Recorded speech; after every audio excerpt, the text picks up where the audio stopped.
சித்துப்பகல் கிச்சனுக்கு வணக்கம் ஃப்ரெண்ட்ஸ். இன்றைக்கி நம்ம பார்க்க போகிறது வெண்டைக்காய் புளிக்குழம்பு வந்து எப்படி வைக்கிறது, அது மண்சட்டியில் எவ்வளோ டேஸ்ட்டாக வந்து எப்படி வைக்கலாம் அப்படின்னு சொல்லிட்டு நம்ம பார்க்கலாம். ஹோட்டலில் எல்லாம் நம்ம சாப்பிடுவோம், அதே டேஸ்ட்டில் வந்து இந்த மாதிரி பண்ணோன்னா வரும்.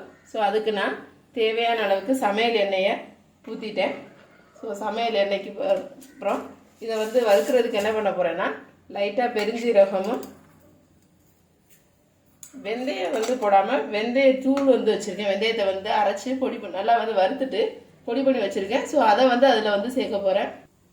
ஸோ அதை சேர்க்கறதுக்கு முன்னாடி நம்ம என்ன பண்ணலான்னா, ஃபஸ்ட்டு நம்ம எடுத்து வச்சுருக்கிற வெண்டைக்காயை வந்து கட் பண்ணி வச்சுருக்கோம். அந்த வெண்டைக்காயை நல்லா போட்டு அந்த கொலகொலப்பு போகிற வரைக்கும் கொஞ்சம் நல்லா வந்து வதக்கிக்கலாம்.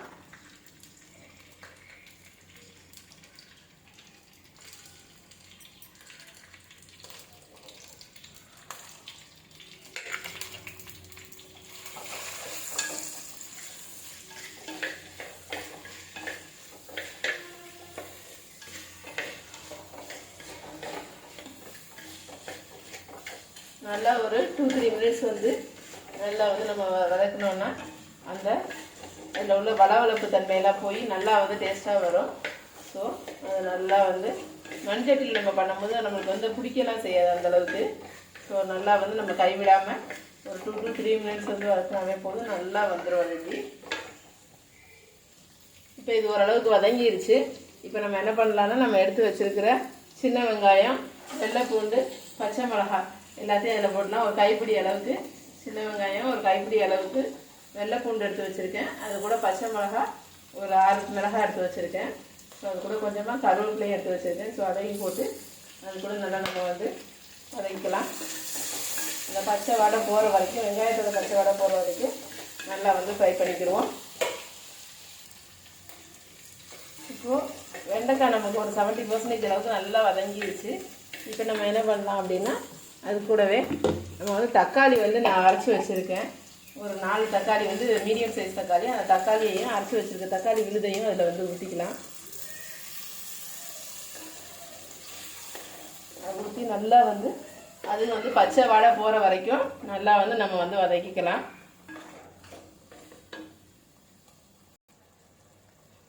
ஸோ இது கொஞ்சம் ஒரு நிமிஷத்துக்கு அப்புறம் கொஞ்சம் லைட்டாக வந்து வதங்கியிருக்கு தக்காளி. இப்போ நம்ம என்ன பண்ணலான்னா, நம்மளோட குழம்பு தூள் இருக்குது, அந்த குழம்பு தூளை வந்து ஒரு 1/2 டேபிள் ஸ்பூன் அளவுக்கு நம்ம போட்டுக்கலாம். அது கூடவே நான் வந்து அப்போவே சொன்னேன், வெந்தயத்தை வந்து வறுத்து பொடி பண்ணி வச்சுருக்கேன்னு. ஸோ அதையும் வந்து போட்டுக்கிறேன். ஸோ அதை போடும்போது நமக்கு வந்து இன்னும் கொஞ்சம் நல்லா வாசமாக இருக்கும் சாப்பிட்றதுக்கு. அதனால தான் அந்த பொடியை வந்து போட்டுக்கிறேன். இது ஆப்ஷன் தான், இல்லைன்னா வந்து விட்டுருங்க. ஸோ இது கூடவே தனி மிளகாத்தூள் வச்சுருக்கேன். அந்த தனி மிளகாத்தூள் ஒரு 1/4 டேபிள் ஸ்பூன் அளவுக்கு, 1/4 டேபிள் ஸ்பூன் அளவுக்கு போட்டுக்கலாம்.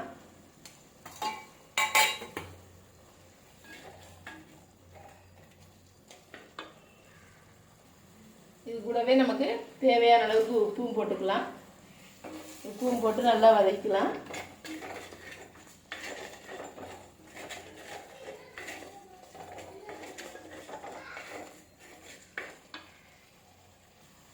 இப்போது காய்கறி எல்லாம் வந்து மசாலா பொடியோட ஒன்றா சேர்த்து தக்காளி எல்லாம் சேர்த்து நல்லா வதங்கிடுச்சு. பச்சை வாடையும் நம்மளுக்கு போயிடுச்சு. இப்போ நம்ம என்ன பண்ணலாம் அப்படின்னா, நம்ம தனியாக ஒரு நெல்லிக்காய் சைஸ் அளவுக்கு புளி எடுத்து கரைச்சி வச்சுருக்கேன்.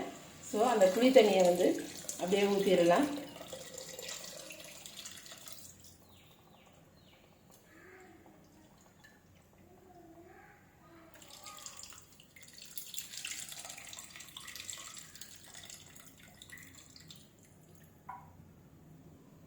புளி தண்ணியை வந்து எப்போவுமே கரைக்கும் போது கொஞ்சம் அரிசி அலசின தண்ணியில் வந்து நம்ம பண்ணோன்னா இன்னும் கொஞ்சம் டேஸ்ட்டாக இருக்கும் குழம்புக்கு. நான் வந்து அரிசி அலசின தண்ணியில் தான் எடுத்து புளி கரைச்சி வச்சுருக்கேன். ஸோ அந்த மாதிரி பண்ணிடுங்க. நல்லா குழம்பு கொதித்து திக்காகிற வரைக்கும் வெயிட் பண்ணலாம்.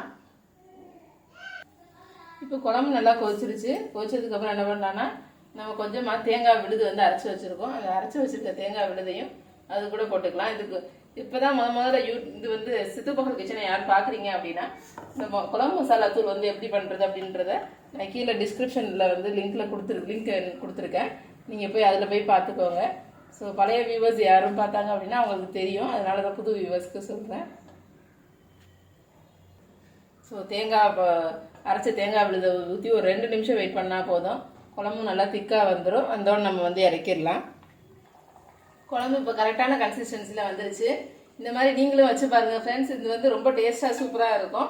வச்சு பார்த்துட்டு எப்படி இருக்குன்னு சொல்லிட்டு வீடியோவில் மறந்துடாமல் வந்து கமெண்ட்ஸில் வந்து எப்படி இருக்குன்றத போடுங்க. இப்போ தான் புதுசாக யாரும் பார்க்குறீங்க அப்படின்னா வந்து சித்துப்பகல் கிச்சனை மறந்துடாமல் வந்து வீடியோ வந்து எப்படி இருக்குன்றதையும் போடுங்க. ப்ளஸ் வந்து சப்ஸ்கிரைப் பட்டனை கிளிக் பண்ணுங்கள். அப்போ தான் நான் போடுற அடுத்தடுத்த வீடியோவை நீங்கள் வந்து மிஸ் பண்ணாமல் பார்க்க முடியும். Thank you friends.